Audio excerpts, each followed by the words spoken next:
حضرت عمر پاک کا دور ہے، آپ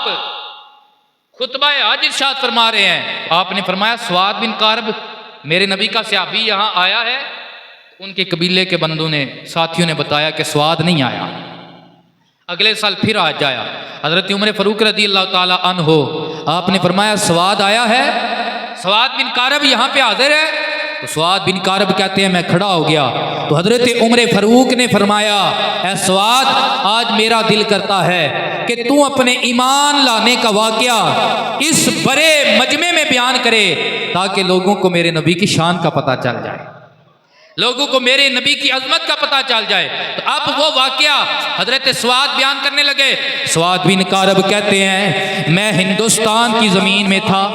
ہندوستان کی زمین میں تھا اور وہاں پہ میں سویا ہوا تھا، میرے پاس ایک موکل تھا، اس نے مجھے ٹٹولا اور مجھے ہلا کر جگانے لگا اور کہنے لگا اٹھ مکے جا، تجھے نہیں پتا وہاں اللہ کا نبی آیا ہے، وہاں اللہ کا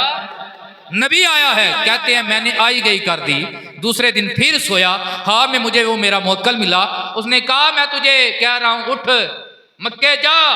اس کا کلمہ پڑھ جس کی گواہی جنگل کے درندے بھی دیتے ہیں،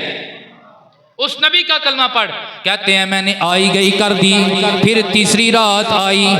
میں نے خواب میں وہی منظر دیکھا، اب میں نے ارادہ باندھ لیا، میں اپنی سواری پہ سوار ہوا، اور دل میں نبی پاک کا پیار بھی آ گیا، محبت بھی آ گئی کہ اتنی شان والا نبی ہے، اب کہیں ایسا نہ ہو کہ مجھے رستے میں کوئی رکاوٹ پیش آ جائے، بیماری لائق ہو جائے یا موت لائق ہو جائے۔ دعائیں مانگ رہا تھا کہ اللہ مجھے مکے پہنچا دے، نبی کی بارگاہ میں پہنچا دے، دعائیں مانگتے مانگتے جب میں حضور کی بارگاہ میں حاضر ہوا، اللہ کے نبی صلی اللہ علیہ وآلہ وسلم نے جب مجھے دیکھا، کہتے ہیں اس سے پہلے میری ملاقات نبی پاک سے نہیں تھی، نبی پاک نے فرمایا اے سواد بن کارب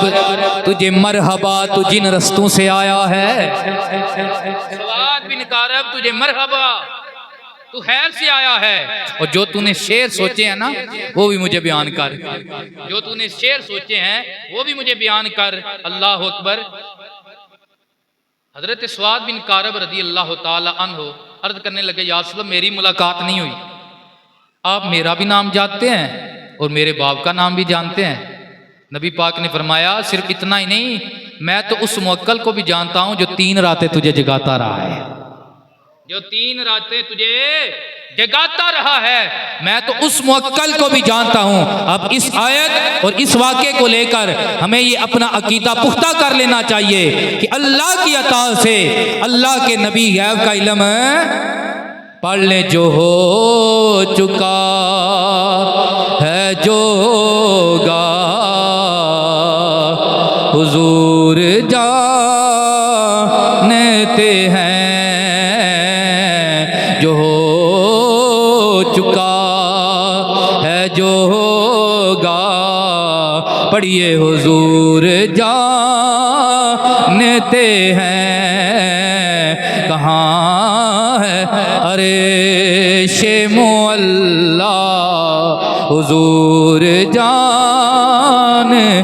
ہیں، بروز حشر شفاعت کریں گے چن چن کر، بروز حشر شفاعت کریں گے چن چن کر، کیونکہ ہر ایک غلام، جو غلام ہے وہ پڑھے گواہی بن جائے، ہر ایک غلام کا چہرہ حضور جانتے ہیں، ہر ایک غلام کا چہرہ حضور جانتے ہیں۔ دعا ہے اللہ تبارک و تعالی ہمیں سمجھنے کی توفیق عطا فرمائے، ہمیں 5 گانا نماز قائم کرنے کی توفیق عطا فرمائے۔ وآخر دعوانا ان الحمدللہ رب العالمین۔